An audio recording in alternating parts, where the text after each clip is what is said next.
చైనాపై సుంకాలతో ఎడాపెడా Donald Trump దాడి చేస్తున్నాడు. నవంబర్ 1 నుంచి ఏకంగా 155% చైనా వస్తువులపై సుంకాలు విధిస్తున్నట్టు తేల్చి చెప్పాడు. సాఫ్ట్వేర్లు, సెమీ కండక్టర్లకు చైనాకు వెళ్లకుండా అడ్డుకుంటున్నాడు. కానీ చైనా మాత్రం ట్రంప్ సుంకాలకు కాదు, ఏకంగా అమెరికా ఆధిపత్యాన్నే సవాల్ చేస్తుంది. చాప కింద నీరులా తన ప్లాన్లను విస్తరిస్తోంది. ట్రంప్ చేసిన పనికి అమెరికానే విలువలలాడేలా చేసేందుకు వ్యూహాలను పన్నింది. పైగా అమెరికాకు అత్యంత సన్నిహిత మిత్ర దేశాలతో కలిసి ట్రంప్కి దిమ్మ తిరిగి బొమ్మ కనిపించేలా డ్రాగన్ చేస్తుంది. ఇంతకీ చైనా వేస్తున్న ఎత్తుగడలేంటి? అమెరికా బలమైన మిత్రులే చైనాతో కలిసిపోతున్నారా? Let's watch. అమెరికాపై డ్రాగన్ ఫైట్ మొదలుపెట్టిందా? డాలర్ను తొక్కేయడానికి చైనా ఎత్తులు ఏంటి? అమెరికా ఆధిపత్యాన్ని చైనా సవాల్ చేస్తుందా?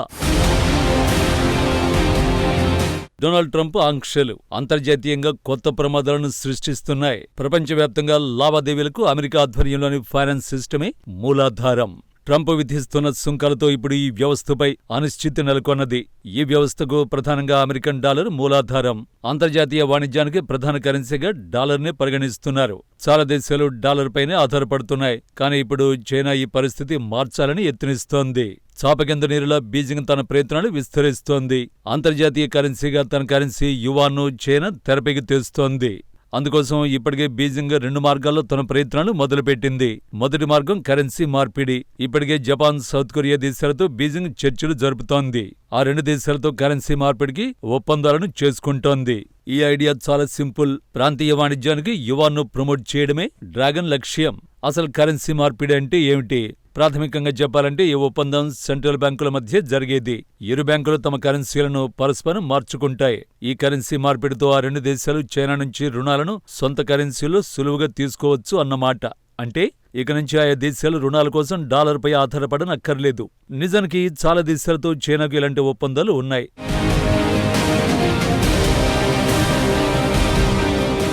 కానీ జపాన్, సౌత్ కొరియాతో చైనా ఒప్పందాలు మాత్రం అందుకు పూర్తిగా భిన్నం. ఎందుకంటే దక్షిణ కొరియా, జపాన్ దేశాలు అమెరికాకు బలమైన మిత్రదేశాలు. వాషింగ్టన్తో అత్యంత సన్నిహితమైన వాణిజ్య, రక్షణ సంబంధాలు ఆ 2 దేశాలకు ఉన్నాయి. కానీ అమెరికన్ సుంకాలతో ఆ దేశాలు విలవిలలాడుతున్నాయి. ట్రంప్ సుంకాలే చైనాకు ఆ 2 దేశాలు తలుపులు తెరిచేలా చేశాయి. దీన్ని బీజింగ్ అరుదైన అవకాశంగా చూస్తోంది. ప్రాంతీయంగా ఉన్న కీలకమైన అమెరికా మిత్ర దేశాలతో సన్నిహితంగా మెలగడానికి ఇదే మంచి ఛాన్స్గా డ్రాగన్ భావిస్తోంది. యువాన్ స్థిరమైన ఆప్షన్గా చైనా ఆయా దేశాలకు హామీ ఇస్తోంది. రాజకీయాలతో ఎలాంటి ఇబ్బందులు ఉండవని చెబుతోంది. ట్రంప్ వాణిజ్య యుద్ధం కారణంగా అమెరికా కరెన్సీ డాలర్ బలహీనపడుతోంది. డాలర్ విలువ భారీగా పడిపోయింది. ఇదే చైనా కరెన్సీని బలపడేలా చేస్తోంది. కరెన్సీ మార్పిడి బీజింగ్ ప్లాన్లో మొదటి దశ. కరెన్సీ మార్పిడితో తన పరిధిని విస్తరించేందుకు బీజింగ్ యత్నిస్తోంది. ఇక రెండో మార్గం ఏమిటంటే రుణాలు. యువాన్తో చైనా తక్కువ వడ్డీలకే రుణాలను ఆఫర్ చేస్తోంది. ఇప్పటికే ఉన్న రుణాలను యువాన్లో ఫైనాన్స్ చేసేందుకు బీజింగ్ రెడీ అంటోంది. అంటే ఇప్పటి వరకు ఉన్న అమెరికన్ డాలర్ల రుణాన్ని యువాన్లోకి మార్చి చెల్లించేందుకు కూడా అంగీకరిస్తోంది. దీంతో ఉపయోగం ఏమిటి? నిజానికి చైనా వడ్డీ రేట్లు చాలా తక్కువగా ఉంటాయి. యువాన్లో రుణాలు తీసుకుంటే చెల్లింపులు కూడా తక్కువగానే ఉంటాయి.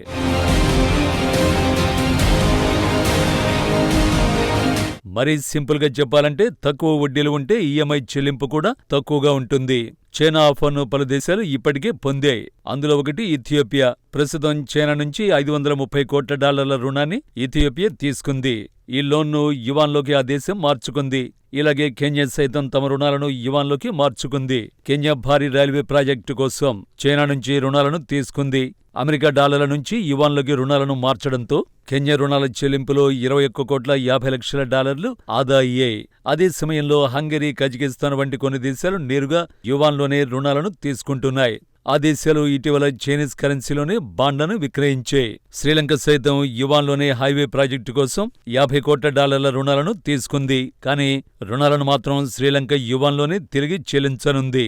చైనా ప్రభుత్వం, ఆ దేశ బ్యాంకులు, సంస్థలు ఏకంగా 6,800 కోట్ల యువాన్లను రుణాలుగా ఇచ్చాయి.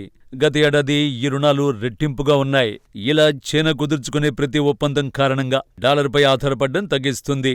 అదే సమయంలో యువాన్ పాత్ర మరింత బలంగా మారుతుంది. అంతర్జాతీయ వాణిజ్యం కూడా ఇలాగే ఉంటుంది. గ్లోబల్ ట్రేడ్లోనూ యువాన్ రోజురోజుకు బలపడుతోంది. మొత్తం గ్లోబల్ ట్రేడ్లో 8.5% లావాదేవీలు చైనా కరెన్సీ యువాన్లోనే కొనసాగుతున్నాయి.